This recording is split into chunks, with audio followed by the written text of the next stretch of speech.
அச்சங்கோவில் அரசன் என்போம், ஆரியங்காவு ஐயன் என்போம், குலத்து புலை பாலன் என்போம், எரிமேலி ஸ்ரீதர்ம சாஸ்தாவென்போம், சொரிமுத்து ஐயனார் அப்பன் என்போம், ஜோதிச ரூபன் என்போம், மகர்ஷி மர்தன் என்போம், மணிகண்ட சுவாமி என்போம்,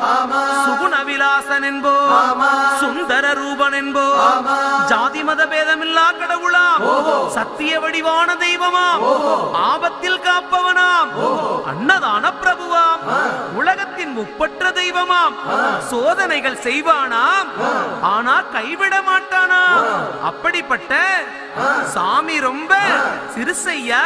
ஆனா சக்தி ரொம்ப